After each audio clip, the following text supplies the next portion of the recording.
Amici bellini, cominciamo questo video con questa schermata che forse vi è familiare perché per tutta l'estate abbiamo parlato di questo mercato con qualche dubbio, con molto entusiasmo, ma la partita col PSV va divisa stavolta in 4 parti perché c'è la live, c'è la reaction che avete visto o che forse se la vedono di più i tifosi avversari, come ci sta tutta, e prima dell'analisi serve parlare delle parole di Conte perché sono parole gravissime e vanno secondo me contestualizzate. Cominciamo.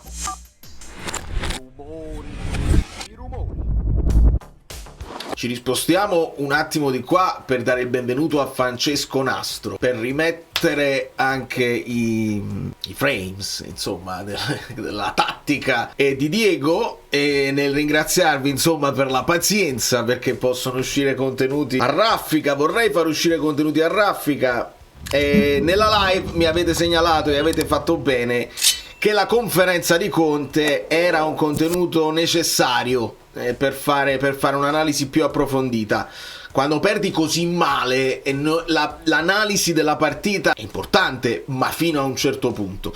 Quindi vi chiedo di solito, come al solito, di lasciare un like e di ascoltare insieme a me le parole di Conte. Prendo solo il finale perché sennò 20 minuti di conferenza più i 9 minuti delle interviste non ne usciamo più. Però stavolta non posso andare in trascrizione, dobbiamo ascoltare le sue parole insieme, dovremmo anche vedere il viso perché è un Conte provato che comincia l'intervista e comincia anche la conferenza da cane bastonato e poi attacca. D'altra parte è anche il suo personaggio, lo conosciamo molto bene, e la speranza mia è che lui stia mentendo o forse stia esagerando in certe accuse per difendere se stesso. Quindi non sarebbe una cosa bellissima per Conte, però se conosciamo il personaggio ci può anche stare, quello che crea nemici anche inesistenti per compattare tutto l'ambiente e portare poi all'assalto finale della stagione, eccetera eccetera. Noi siamo appena all'inizio di una stagione che lui ha definito difficile e io capisco anche il perché. C'era Caparezza che diceva il secondo album è sempre più difficile. Caparezza, lasciate un like per Caparezza, geniale. Insomma, ascoltiamo Conte perché la cosa è grave. Chi doveva rifarsi in questa partita era un po' Lorenzo Lucca, che alla fine si è fatto espellere. Cosa ha detto e cosa dirà nei prossimi giorni a Lorenzo, sia da allenatore ma anche un po' da mentore, perché comunque è la sua figura. Parto, non lo so se si è sentito bene perché purtroppo ci stanno i traduttori olandesi, insomma. Parto dalla domanda perché è una domanda su Lucca e Lucca è anche un tema. Domani però nell'analisi parliamo delle prestazioni individuali perché secondo me su Lucca rischiamo poi di fare un calderone nel giudizio della sua prestazione. Però si parte dalla domanda su Lucca e Conte va in un'altra direzione ribadendo dei concetti che secondo me a lui sono cari e che vuole far passare. Guarda, come ho detto, i vecchi devono alzare i giri e i nuovi devono alzare i giri, quindi non c'è uno o X, Y o Z, quindi dobbiamo alzare i giri tutto al di là dell'espulsione o non espulsione. Dobbiamo, ripeto, se vogliamo continuare a crescere, continuare a costruire qualcosa che possa rendere orgoglioso Napoli, i napoletani, dobbiamo capire che bisogna aumentare i giri, bisogna ritrovare quello spirito, quella compattezza che avevamo l'anno scorso, dove tutti quanti c'era un unico obiettivo, non c'erano obiettivi personali, non c'erano situazioni egoistiche, ma c'era solamente un'unica visione: Napoli.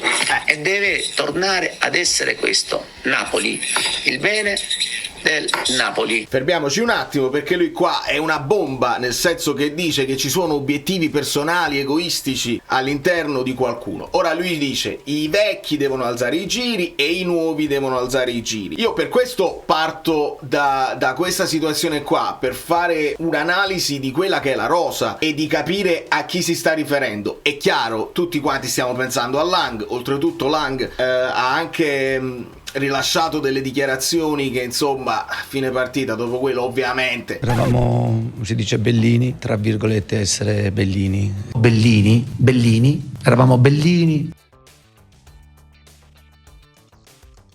uscendo da lì, dal PSV, dove era molto apprezzato, dove giocava sempre ed era decisivo. Lang dice anche: no, ma non dobbiamo parlare di me, io con Conte ho parlato poco, è meglio che non passi, la solita cosa, è meglio non parlare. Poi devi vedere come l'hanno tradotto, perché è capace anche che lui ha detto: non si parla di me, dei singoli non ha importanza, l'importanza è la squadra, e quindi così. Però ovviamente qualsiasi dichiarazione, soprattutto dopo le dichiarazioni di Conte, va presa col microscopio e analizzata, perché se io vado a vedere i giocatori nuovi, cioè questi 9 di cui parla Conte e dice è difficile inserire 9 nuovi, ma se poi non ti arrivavano avresti detto che la rosa è corta, di conseguenza da una parte la devi tirare. Milinkovic-Savic, che non credo abbia fatto problemi di obiettivi personali, è stato là zitto a inizio campionato aspettando la sua chance.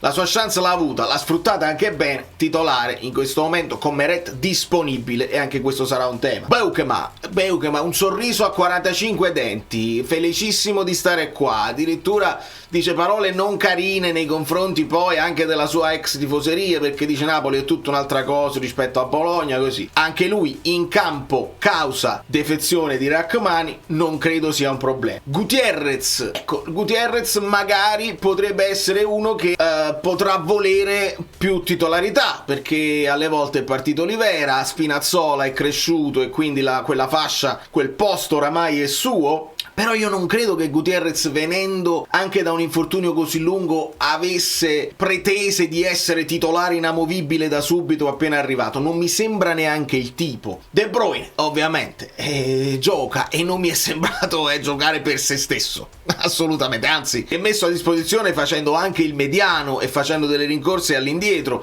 Il caso De Bruyne non credo che sia un caso di spogliatoio, ma più un caso tattico che stiamo analizzando partita dopo partita. Elmas è arrivato e comunque non gioca, è comunque visto come un giallino da utilizzare per pochi minuti, e non credo che Elmas torni con la cosa di fare polemiche, assolutamente. Lucca magari potrebbe avere quella situazione, dice si è infortunato Lukaku, perché siete andati a prendere Højlund? Questo non lo so, però è evidente che poi bisogna essere stati chiari prima in fase di firma del contratto. Vieni per fare un percorso di crescita dietro Lukaku, che è ancora titolare nelle gerarchie, e poi avrai ovviamente le tue opportunità, e quando sarai pronto per fare quel lavoro lì potrai essere anche la punta del futuro, perché Lukaku non è eterno. Io penso che siamo stati chiari con Lucca, anche perché Lucca non è che arriva, fa 3 gol, esce dal fuoco e dici tu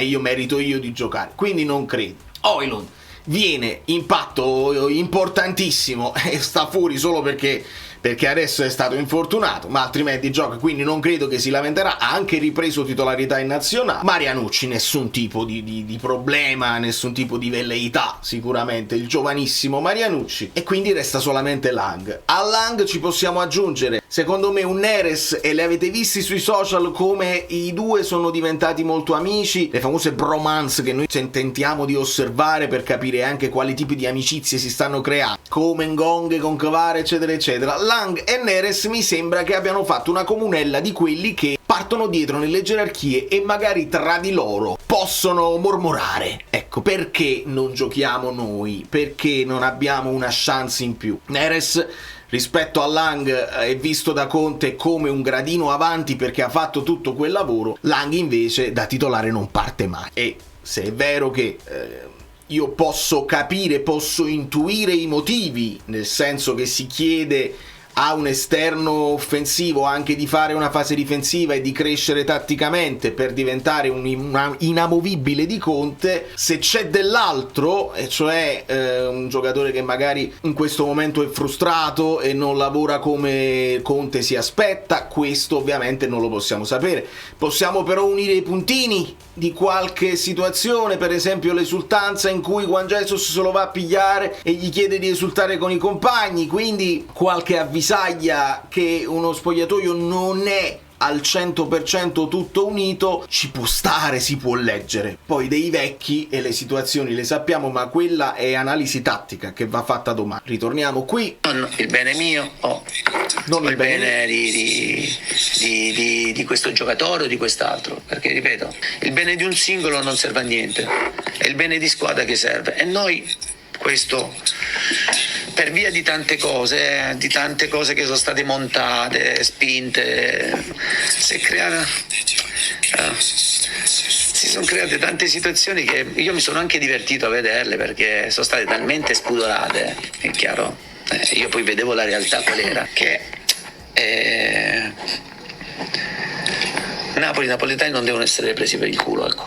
Allora, qua Conte si riferisce evidentemente a un ambiente che ha pompato un po' internamente, causa anche in buona fede, anche magari da un entusiasmo. Se tu vieni da una vittoria e fai un mercato importante e soprattutto confermi l'allenatore che ti ha rimesso in piedi, è chiaro che un ambiente, almeno noi tifosi, siamo entusiasti e positivi, e cerchiamo anche di involontariamente di sopravvalutare un po' questi calciatori. Ci aspettiamo che McTominay faccia un'altra stagione di quel tipo, ci aggiungi De Bruyne, che non abbiamo mai avuto giocatori del genere, e quindi pensiamo ok, Di Lorenzo è il più bravo terzino destro che c'è in Italia. E invece ci sono delle situazioni che anche internamente magari Conte vede, valuta diversamente, anche per indole, che la sua indole è quella di buttarsi un po' giù in modo tale che se sali su è anche merito tuo, piuttosto che esaltare delle situazioni e quando poi arriva la difficoltà buttare tutto giù e quindi distruggere il ben fatto, comunque il lavoro fatto. Quindi io credo che sia un richiamo anche a un racconto di questa stagione, un racconto della rosa, un racconto di quello che sono le potenzialità del Napoli, fatte un po' in tutta Italia e un po' anche a Napoli. E io li ricordo quelli che erano i pronostici un po' di tutti i giornalisti in generale, e il Napoli è la squadra da battere, adesso sono le altre, perché Chivu non si sa se è credibile, Tudor sembra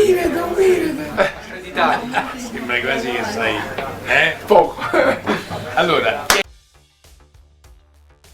non si sa se è credibile, Allegri l'abbiamo sempre distrutto e quindi non è detto che faccia i miracoli al Milan, e Gasperini vediamo se si prende con la Roma, Sarri che non ha fatto mercato, eccetera eccetera. Quindi il Napoli deve avere strada spianata, e invece no, il secondo album è sempre più difficile. Se a questo poi ci mettiamo che all'interno della rosa non tutti remano nella stessa direzione, io spero che Conte abbia esagerato da par suo e che non sia effettivamente così. Quindi io in questo momento sto sperando che Conte sia stato un po' bugiardo in questa dichiarazione per difendere se stesso. Non mi fa impazzire come atteggiamento, perché poi i calciatori la possono prendere anche male, così come quando vai a rincarare la dose che ti manca Rachmani, che era stato fondamentale, sì, però poi stai in qualche modo buttando giù Beukema. È anche vero, nel senso che poi la guardi la prestazione e le vedi delle sbavature così, però non lo so se poi pubblicamente queste tipo di dichiarazioni possono far bene a un calciatore che sta provando ad inserirsi. Quindi di base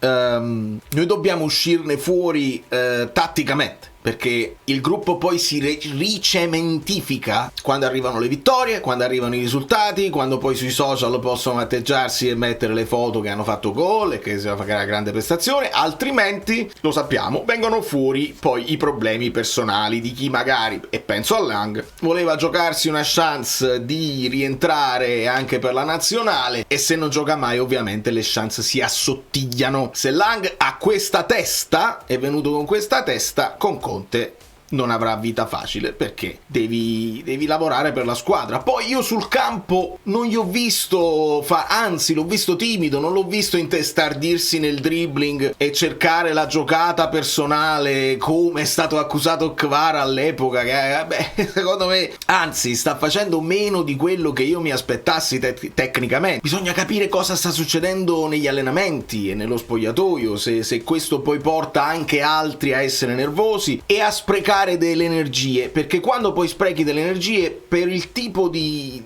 approccio al calcio che ha Conte, ti servono tutte le energie fisiche e mentali, altrimenti basta un centimetro che molli, ti entrano dentro, e per battere i campioni d'Italia uscenti tutti ci metteranno il 200%. Il Napoli a questo punto ci deve mettere il 250%, e per mettere il 250 non possiamo permetterci piccole scaramucce da parte di nuovi o di vecchi. È abbastanza evidente. Quelli che abbiamo comprato partono un po' indietro nelle gerarchie iniziali. Højlund è diventato subito titolare, ma perché perdiamo Lukaku? Luka no. Lang no, Elmas no, De Bruyne sì, ma sappiamo che può creare un equivoco tattico, Gutierrez ad oggi no, Beukema no, e Milinkovic-Savic sì ad oggi, dopo essersi alternati, ma vediamo se la posizione, perché adesso sento in città una voglia di tornare al Meret titolare, nella coerenza generale anche di tifosi che sono così, perché sono tifosi e quindi così. Il problema che mi chiedo è se con Milinkovic-Savic forse noi non saltiamo quello che è una fase di possesso, ma questo è un discorso da fare domani con l'analisi, perché è interessante. Io volevo oggi soffermarmi sulle parole di Conte perché sono abbastanza gravi nei confronti di Lang, credo che siano nei confronti di Lang e forse anche di Neres, sperando che abbia esagerato per autodifesa e perché quando lui perde, e quando perde così a maggior ragione, va completamente in tilt, perde la bussola e anche la sua comunicazione diventa un po' difficile da digerire per tutti. Quindi io vi ringrazio, vi abbraccio, vi bacio, vi rimando, vi invito ad iscrivervi al canale e a cliccare anche sulla campanella, perché chissà a che ora uscirà l'analisi domani e cerchiamo di stare sul pezzo, perché arriva poi la partita con l'Inter, che non vi devo dire io quanto è importante la partita con l'Inter, e può essere pure, mi posso anche aspettare che la conferenza a maggior ragione non ci sarà e quindi ce la dobbiamo vedere tra di noi. Da New York, Valerio Frido è tutto, vi abbraccio e vi bacio, la scoppola è pesante, qualche scoria la lascia, a meno che